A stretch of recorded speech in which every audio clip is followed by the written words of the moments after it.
8 കുതിരകൾ ചേർന്ന് വലിക്കുന്ന രഥത്തിന്റെ സമീപത്തേക്ക് രാവണൻ നടന്നു ചെന്നു. വളരെ വേഗമുള്ള രഥമായിരുന്നു അത്. 1000 സൂര്യന്മാർ ഒന്നിച്ചു നിന്നാലെന്ന പോലെ ആ രഥം ജ്വലിച്ചിരുന്നു. യാഗാഗ്നി പോലെ പ്രകാശവനവുമായിരുന്നു. ഒരു വലിയ സൈന്യത്താൽ ചുറ്റപ്പെട്ട രാവണൻ ആ രഥത്തിൽ കയറി യുദ്ധത്തിന് പുറപ്പെട്ടു. മഹോദരൻ, മഹാപാർശ്വൻ, വിരൂപാക്ഷൻ എന്നിവരും താന്താതങ്ങളുടെ രഥങ്ങളിൽ കയറി അദ്ദേഹത്തെ അനുഗമിച്ചു. രാവണന്റെ കോപം മഹാപ്രളയകാലത്തെ യമന്റേതുപോലെയായിരുന്നു. അദ്ദേഹം യുദ്ധഭൂമിയിലേക്ക് അതിവേഗം പോയി. പല ദുർലക്ഷണങ്ങളും കാണുവാൻ തുടങ്ങി. പെട്ടെന്നൊരു ഇരുട്ട് 4 പാടിലും വ്യാപിച്ചു. ദുശകുനം. അത് പ്രാപിക്കുന്ന പക്ഷികൾ അലമുറയിട്ട് കൂവിത്തുടങ്ങി. ഭൂമി കുലുങ്ങി. മേഘങ്ങൾ രക്തത്തുള്ളികൾ വർഷിച്ചു. കുതിരകൾ കാലുതെറ്റി വീണു. എവിടെ നിന്നറിയാതെ ഒരു കഴുകൻ മറന്നുവന്ന് രാവണന്റെ കൊടിയിന്മേൽ അടയാളപ്പെടുത്തിയ വീണയെ തീരമറച്ചുകൊണ്ട് ഇരപ്പുറപ്പിച്ചു. കുറുക്കന്മാർ ഓലിയിട്ടു. രാവണന്റെ ഇടത് കണ്ണും ഇടത് കൈകാലുകളും വിറച്ചു. അദ്ദേഹത്തിന്റെ മുഖത്തെ സ്വത്സിദ്ധമായ പ്രഭാവത്തിനും പ്രകാശത്തിനും മങ്ങലേറ്റി. അദ്ദേഹത്തിന്റെ ജന്മനാ പ്രസിദ്ധമായ മേഘഗംഗം ആ ഒരു ഭീരസ്വരം പെട്ടെന്ന് പരുക്കനായി തീർന്നു. എല്ലാ ലക്ഷണങ്ങളും വരാനിരിക്കുന്ന മരണത്തിന്റെ സൂചനകളായിരുന്നു. അവയെല്ലാം അവഗണിച്ച് അദ്ദേഹം ധീരതയോടെ അതിവേഗം യുദ്ധകളത്തിലേക്ക് പോയി. ആയുധങ്ങളുടെയും രക്തങ്ങളുടെയും ആരവം കേട്ട് മറ്റൊരു സൈന്യം എത്തിയിരിക്കുന്നുവെന്ന് വാനരന്മാർ അറിഞ്ഞു. താമസിയാതെ യുദ്ധം തുടങ്ങി. ഭൂതാവേശം ബാധിച്ച നിലയിലായിരുന്നു രാവണന്റെ യുദ്ധം. സൂര്യനിൽ നിന്ന് രശ്മികൾ ഉതിരും പോലെയാണ് അദ്ദേഹത്തിന്റെ വില്ലിൽ നിന്ന് രശ്മികൾ ഉതിർന്നത്. അവ വാനരന്മാരെ പൊള്ളിച്ചിരുന്നു. അദ്ദേഹത്തിന്റെ രോക്ഷത്തെയും വീര്യത്തെയും നേരിടുവാൻ ആർക്കും കഴിഞ്ഞില്ല. കാട്ടുതീയിൽ നിന്ന് രക്ഷപ്പെടുവാൻ മത്ത ഗജങ്ങൾ പരക്കം പായം പോലെ വാനരന്മാർ അദ്ദേഹത്തിന്റെ സമീപത്ത് നിന്ന് പാഞ്ഞു. മേഘങ്ങൾ ചിന്നിച്ചിതറിക്കുന്ന കൊടുങ്കാറ്റ് പോലെയായിരുന്നു. അതിവേഗം അദ്ദേഹം രാമനെ നേരിട്ടു. സൈന്യത്തെ വീണ്ടും ക്രമീകരിക്കുന്നതിൽ സുഗ്രീവനെ സഹായിക്കുന്നത് സുഭീഷണനായിരുന്നു. അദ്ദേഹം സൈന്യത്തോടൊപ്പം നിന്ന് പൊരുതുകയായിരുന്നു. സുഗ്രീവന്റെ ശൗര്യം രാക്ഷസ സൈന്യം കൊണ്ടറിഞ്ഞു. വിരൂപാക്ഷനും തന്റെ ആൾക്കാരുടെ സഹായത്തിനെത്തി. അദ്ദേഹവും സുഗ്രീവനുമായി ഒരു ദ്വന്ദ്വയുദ്ധം നടന്നു. അവർ വളരെ നേരം യുദ്ധം ചെയ്തു. ഇരുവരും ഒരുപോലെ മഹാപോരാളികളായിരുന്നു. എന്നാൽ ഒടുവിൽ കൈനിവൃത്തിയുള്ള ഒരു അടിയാൽ സുഗ്രീവൻ വിരൂപാക്ഷനെ കൊന്നു. വേനൽ കൂടുന്നതനുസരിച്ച് തടാകത്തിലെ ജലം കുറയുന്നത് പോലെ സമയം നീങ്ങുന്നതോടെ ഇരുഭാഗത്തെ സൈന്യങ്ങളും എണ്ണത്തിൽ കുറഞ്ഞു വന്നു. വിധി രാമന്റെ ഭാഗത്തേക്ക് ചായുകയാണെന്ന് സാവധാനത്തിൽ രാവണനെ ബോധ്യപ്പെട്ടു തുടങ്ങി. ദേവന്മാർ അദ്ദേഹത്തെ അനുകൂലിക്കുന്നുവെന്ന്, അതല്ലെങ്കിൽ തനിക്കിതെല്ലാം എങ്ങനെ വന്ന് സംഭവിച്ചു? മഹായോദ്ധാവായ വിരൂപാക്ഷൻ ഒരു കുരങ്ങൻ സുഗ്രീവന്റെ കൈപ്പത്തിയിൽ നിന്ന് അടിയേറ്റ് മരിച്ചുവെന്നോ? അത് രാവണൻ നേരിൽ കണ്ടു. കാണാതെ വിശ്വസിക്കാൻ കഴിയാത്ത ഒരു സംഗതിയായിരുന്നു അത്. വിരൂപാക്ഷൻ വിട്ടുപോകുന്നിടത്തേക്ക് രാവണൻ ഓടിയെത്തി. ഈയാമ്പാറ്റ തീയിലെടുക്കുന്നത് പോലെ മഹോദരൻ വാനര സൈന്യത്തിനു നേരെ അതിനു നേരെ ഉന്മൂലനാശം വരുത്തുവാൻ മോഹിച്ച് ഇടത്തു ചാടി. മഹോദരൻ തന്റെ സൈന്യത്തിന് വരുത്തുന്ന നാശം കണ്ട് സുഗ്രീവൻ തന്നെ അദ്ദേഹത്തെ നേരിടുവാൻ ചെന്നു. അവർ തമ്മിൽ പൊരിഞ്ഞ യുദ്ധം നടന്നു. അവസാനം സുഗ്രീവൻ എങ്ങനെയോ ഒരു വാള് കൈവശപ്പെടുത്തി. അതുകൊണ്ട് അദ്ദേഹം തന്റെ പ്രബല ഹസ്തങ്ങളാൽ ആഞ്ഞു വീശിയപ്പോൾ മഹോദരന്റെ ശിരസ് ഭൂമിയിൽ അറ്റുവീഴുക തന്നെ ചെയ്തു. പഴുത്തു ഭാഗം വന്ന ഒരു ഫലം വൃക്ഷത്തിന്റെ ഉറച്ചു നിൽക്കുവാനാകാതെ വീഴുന്ന മട്ടിലാണ് അത് നിലംപതിച്ചത്. അതിന്റെ വിജയഗാഹളം രാമൻ കേട്ടു. അത് തന്റെ ചങ്ങാതിമാർ പരാജയപ്പെട്ടതെടുത്ത് മഹാപാർശ്വൻ ജയിക്കാനൊരു ശ്രമം നടത്തി. വാനര സൈന്യത്തെ അദ്ദേഹം ശക്തിയായി എതിർത്തു. വൃക്ഷങ്ങളും പാറകളും മാത്രം ആയുധങ്ങളായി ഉണ്ടായിരുന്ന വാനരന്മാർക്ക് അദ്ദേഹം അയച്ച ശരങ്ങളും ചട്ടുകുന്തങ്ങളും മറ്റു മാരകായുധങ്ങളും തടുത്തു നിൽക്കുവാനായില്ല. അദ്ദേഹത്തിന്റെ വീര്യം ഭയാനകമായിരുന്നു. അവർക്കത് സഹിക്കുവാൻ കഴിഞ്ഞില്ല. അനവധി വാനരന്മാർ കൊല്ലപ്പെട്ടു. തന്റെ ആൾക്കാരുടെ രക്ഷയ്ക്ക് അംഗദൻ വന്നു ചേർന്നു. ജാമ്പവാനും അദ്ദേഹത്തോടൊപ്പം ചേർന്നു. അംഗദൻ വളരെ നേരം വീര്യത്തോടെ പൊരുതി. ഒടുവിൽ അംഗദന്റെ മുഷ്ടി കൊണ്ടുള്ള ശക്തിമായ ഒരു അടി മഹാപാർശ്വനെ കൊന്നു. രാവണ സൈന്യത്തിൽ കൊടുംഭീതിയുളവായി. അതാരാണ് വരുത്തി തീർത്തതെന്ന് ഒരു നിമിഷം കൊണ്ട് രാവണൻ മനസ്സിലാക്കി. വാനരന്മാരുടെ ആഹ്ലാദാഘോഷം ആകാശത്തിൽ മാറ്റലി കൊണ്ടു. ആ 3 സൈന്യാധിപന്മാരെയും യമലോകത്തേക്ക് അയച്ചത് അവരുടെ രാജാവും രാജകുമാരനും കൂടി തന്നെയാണ് ഉള്ളതിൽ അവർ ഏറ്റവും സന്തോഷിച്ചു. രാവണൻ തന്റെ രഥത്തിൽ രാമന്റെ അടുത്തേക്ക് ധൃതിപ്പെട്ട് ചെന്നു. തന്റെ ഒപ്പം വന്ന 3 യോദ്ധാക്കളുടെ മരണം അദ്ദേഹം കണ്ടിരുന്നു. രോക്ഷാകുലനായി തീർന്ന അദ്ദേഹം തന്റെ സാരഥിയോട് പറഞ്ഞു, നമ്മുടെ ജനങ്ങൾക്ക് ഇത്രയധികം നാശവും ദുഃഖവും വരുത്തി കൂട്ടുന്ന ഈ 2 സഹോദരന്മാരെയും കൊന്ന് ലങ്കയിലെ ദുഃഖം ഞാൻ അവസാനിപ്പിക്കും. അവരിയ്ക്കുന്നിടത്തേക്ക് എന്നെ കൊണ്ടുപോവുക. രാവണൻ ഒരിക്കൽ കൂടി രാമന്റെ മുമ്പിലെത്തി. എത്രയോ മോശനിലയിൽ പരിണമിച്ച തന്റെ മുഖത്തെ ഏറ്റുമുട്ടലിനെ പറ്റി ഓർക്കുവാൻ അദ്ദേഹം ഇഷ്ടപ്പെട്ടില്ല. അദ്ദേഹത്തിനൊരു ദുസ്വപ്നം പോലെ തന്നെയായിരുന്നു അത്. ദുസ്വപ്നങ്ങൾ എളുപ്പത്തിൽ മറക്കുകയാണ് അദ്ദേഹം പതിവ്. രാവണന്റെ തമസ് എന്ന് പേരായ ഒരു അസ്ത്രം തൊടുത്തുവിട്ടു.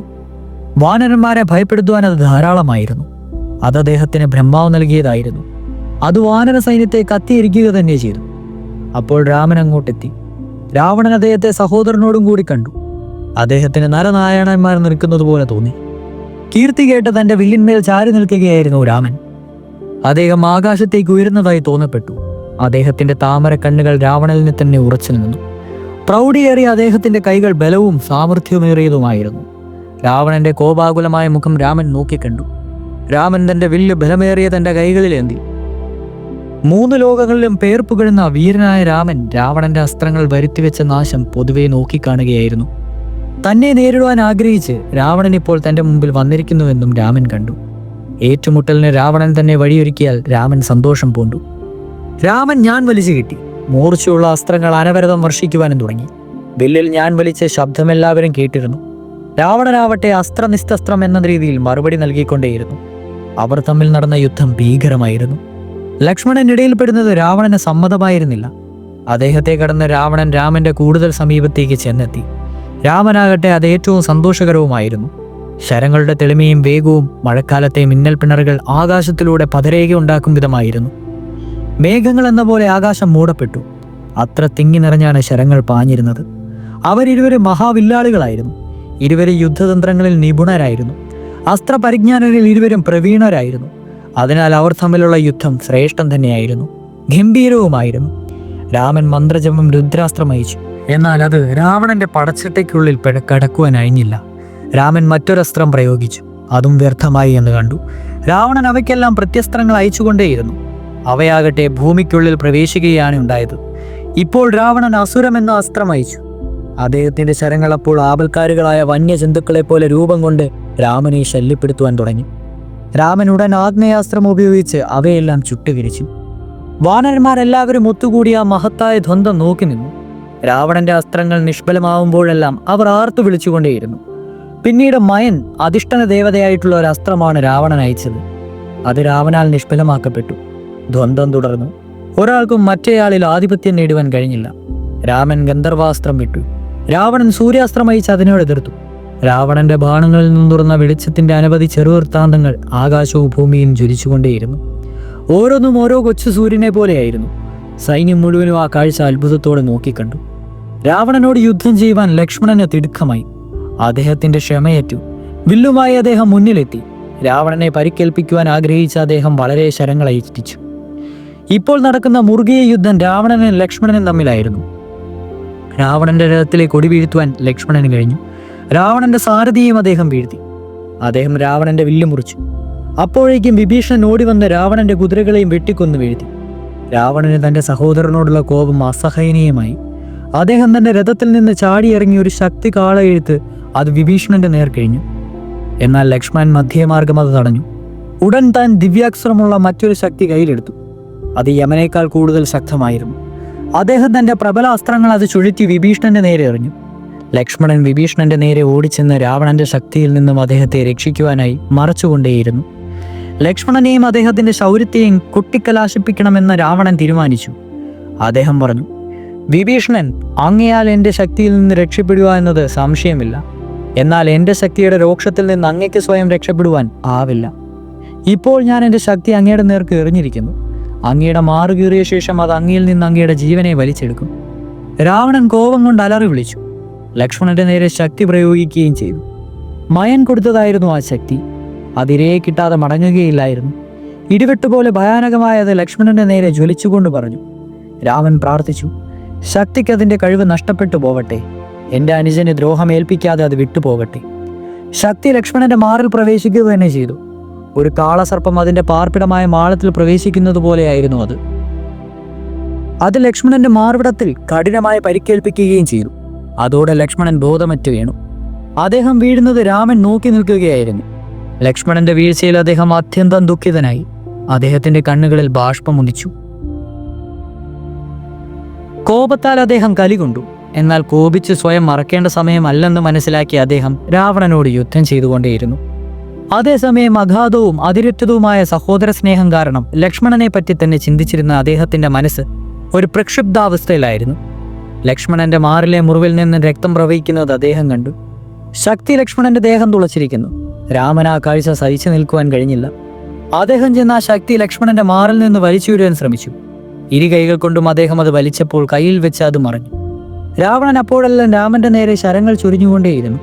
അവ അദ്ദേഹത്തെ വേദനിപ്പിക്കുകയും ചെയ്തിരുന്നു. തൻ്റെ സ്വന്തം വേദനയെപ്പറ്റി രാമന് വിചാരമുണ്ടായിരുന്നതേയില്ല. അദ്ദേഹം ലക്ഷ്മണനെ ഇരു കൈകൾ കൊണ്ടും വാരിയെടുത്ത് ആലിംഗനം ചെയ്ത് മടിയിൽ കിടത്തി ഇങ്ങനെ പറഞ്ഞു: ഹനുമാൻ, സുഗ്രീവ, എൻ്റെ പ്രിയ സുഹൃത്തുക്കളെ, വേഗം ഇങ്ങോട്ട് വരൂ. എൻ്റെ അനുജനെ രക്ഷിക്കൂ. ദുഷ്ടതയുടെ മൂർത്തിഭാവമായി കാണപ്പെടുന്ന ഈ ക്രൂരനായ രാവണനെ കൊല്ലുക തന്നെ വേണം. ചുട്ടുപഴുത്ത മാംസങ്ങളിൽ മഴ കിട്ടുവാൻ ദാഹിച്ചു നിൽക്കുന്ന ചാതക പക്ഷി ആകാശത്തെ കറുപ്പിക്കുന്ന മഴമേഘങ്ങളെ കാണുമ്പോൾ രോമാഞ്ചം കൊള്ളുന്നത് പോലെയാണ് എൻ്റെ വീര്യം പ്രദർശിപ്പിക്കുവാൻ ഞാനൊരു അവസരമുണ്ടാക്കുന്ന ഈ രാക്ഷസിനെ കാണുമ്പോൾ എൻ്റെ ഹൃദയം തുള്ളിച്ചാടുന്നത്. ഒരു സത്യം ഞാൻ പറയാം, ഉറപ്പിച്ചു പറയാം. ഈ ലോകത്തിൽ ഒന്നെങ്കിൽ രാമൻ അല്ലെങ്കിൽ രാവണൻ, അത്രയേ ഉണ്ടാവൂ. ഈ ലോകത്തിൽ ഞങ്ങൾ രണ്ടുപേരും കൂടി ജീവിക്കുക എന്നത് ഉണ്ടാവില്ല.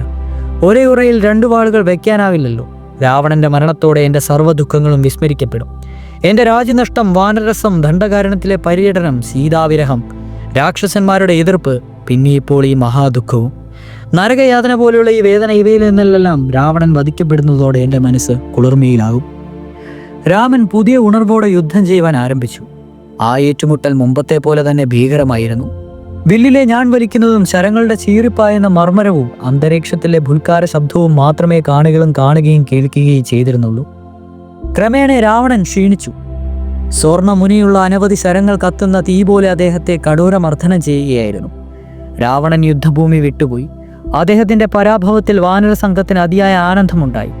രാവണൻ തൽക്കാലം അവിടെ നിന്ന് പോയത് ഒരു തരത്തിൽ രാമൻ ആശ്വാസമായി. തൻ്റെ അനുജനെ അല്പനേരം ശ്രദ്ധയോടെ ശുശ്രൂഷിക്കാവല്ലോ എന്നായിരുന്നു ആ ആശ്വാസം.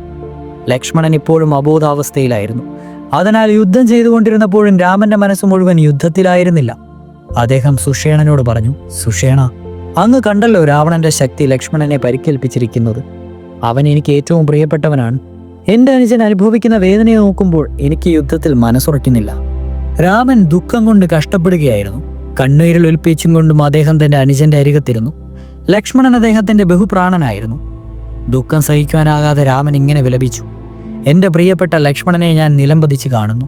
അദ്ദേഹത്തിന് സാരമായ പരിക്ക് പറ്റിയിട്ടുണ്ട്. അദ്ദേഹത്തിന്റെ ദേഹം യുദ്ധഭൂമിയിലെ മണ്ണുകൊണ്ട് മൂടിയിരിക്കുന്നു. എനിക്ക് ഈ യുദ്ധം ജയിക്കുവാൻ ആഗ്രഹമില്ല. ജീവിക്കാനോ സീതയെ രക്ഷപ്പെടുത്തുവാനോ താല്പര്യമില്ല. ഈ വക കാര്യങ്ങൾക്കൊന്നും ഒരു വിലയുമുള്ളതായി തോന്നുന്നില്ല. എൻ്റെ അനുജന്റെ ജീവൻ നഷ്ടപ്പെട്ടിട്ട് പിന്നെ ഞാൻ ഈ യുദ്ധം ജയിച്ചെങ്കിൽ തന്നെ എനിക്കെന്ത് ലഭിക്കുവാനാണ്? എന്ത് പ്രയോജനമാണുള്ളത്? എനിക്കിനി രാജ്യം വേണ്ട, എൻ്റെ ജീവനും വേണ്ട. ബന്ധുക്കൾ പലയിടങ്ങളിലും ഉണ്ടാവും. ഭാര്യമാരെ എവിടെയും കണ്ടെത്തുവാൻ കഴിയും. ഒരു സഹോദരൻ എന്നോടൊത്ത് ജനിച്ചു വളർന്നവൻ, എൻ്റെ കഷ്ടകാലങ്ങളിൽ എനിക്കുണ്ടായിരുന്ന ഏക സഹായി, എൻ്റെ പ്രതിബിംബം പോലെ ആയിരിക്കുന്നവനെന്നും എനിക്ക് സമാധാനം നൽകിയിരിക്കുന്നവൻ, അങ്ങനെ ഒരുവനെ ഞാൻ എവിടെയെങ്കിലും കാണുമോ? അതും ലക്ഷ്മണനെ പോലെ ഒരുതനെ. ഇതെല്ലാം കേട്ടുകൊണ്ടിരുന്ന സുഷേണൻ ഹനുമാന്റെ നേരെ തിരിഞ്ഞിങ്ങനെ പറഞ്ഞു: അങ്ങ് മാത്രമേ ഞങ്ങൾക്ക് ഇനിയും ഒരു രക്ഷയുള്ളൂ. ജാമ്പവാന്റെ അപേക്ഷ അനുസരിച്ച് അന്നൊരിക്കൽ ഔഷധികളുള്ള മല കൊണ്ടുവരികയുണ്ടായല്ലോ, അതൊരിക്കൽ കൂടി കൊണ്ടുവരണം. വിശല്യകാരണി എന്ന പേരായ ഒരു ഔഷധി മാത്രം മതി. അദ്ദേഹത്തിന്റെ ബോധം തിരിച്ചെടുക്കുവാൻ സാധിക്കും.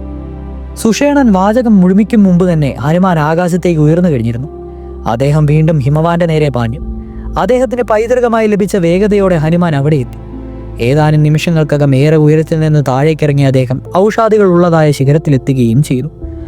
പല ചെടികളും വള്ളികളും അദ്ദേഹം സൂക്ഷ്മം നോക്കി. എങ്കിലും മുമ്പത്തെ പോലെ തന്നെ സുഷേണൻ ആവശ്യപ്പെട്ട ഔഷധത്തിൽ നിന്ന് കണ്ടുപിടിക്കുവാൻ അദ്ദേഹത്തിന് കഴിഞ്ഞില്ല. ഒരിക്കൽ കൂടി അദ്ദേഹം ആ പർവ്വതം പൊക്കിയെടുത്തു. മടങ്ങുക വഴി അദ്ദേഹം ഇങ്ങനെ ആലോചിക്കുകയും ചെയ്തു: ചെയ്യാവുന്ന എളുപ്പമാർഗം ഇതാണ്. അല്ലെങ്കിൽ ചിലപ്പോൾ എൻ്റെ വികാരവായ്പിൽ തെറ്റായ ഔഷധിയാണ് ഞാൻ എടുത്തു വന്നതെങ്കിൽ ഗുണത്തിന് പകരം കൂടുതൽ ദോഷം ചെയ്യുക എന്ന് വരാം. സഞ്ജീവിനി പർവ്വതം തന്നെ കൊണ്ടുചെന്നാൽ സുഷേണൻ ഇഷ്ടം പോലെ ഔഷധികൾ ഉപയോഗിക്കുകയും ചെയ്യാം. ആ ചെറിയ പർവ്വതം അദ്ദേഹം തൻ്റെ വലത്തെ കയ്യിലേറ്റി ലങ്കയിലേക്ക് തിരിച്ചു പറയുകയും ചെയ്തു. സുഷേണന് അദ്ദേഹത്തിന് ആവശ്യമായ ഔഷധികൾ എടുത്തു. ആ ഔഷധി ചതച്ച് ലക്ഷ്മണന്റെ മൂക്കിലേക്ക് കാട്ടുകയും ചെയ്തു. അത് ശ്വസിച്ചപ്പോൾ ഔഷധിയുടെ സുഗന്ധം ലക്ഷ്മണനെ ഭൂമിയിൽ നിന്ന് എഴുന്നേൽപ്പിച്ചു. അദ്ദേഹത്തിന്റെ ബലഹീനത ഇല്ലാതാവുകയും ചെയ്തു. ഔഷധിയുടെ രോഗശമനം നൽകുന്ന സുഗന്ധം അദ്ദേഹത്തിന്റെ ക്ഷീണമെല്ലാം ഇല്ലാതെയാക്കി. അദ്ദേഹത്തിന്റെ മുറിവുകളും അപ്രത്യക്ഷമാവുകയും ചെയ്തു. അദ്ദേഹം പഴയ ഓജസ്സുറ്റ ലക്ഷ്മണൻ തന്നെയായി. തത്സമയം രാമൻ ആനന്ദാശ്രുക്കൾ ഒഴുക്കുകയായിരുന്നു. അദ്ദേഹം ലക്ഷ്മണന്റെ അടുത്തേക്ക് ഓടിച്ചെന്ന് അദ്ദേഹത്തെ തന്റെ മാറോട് അണച്ചുകൊണ്ട് പറഞ്ഞു, കുഞ്ഞേ ലക്ഷ്മണ, ഇവിടെ വരിക.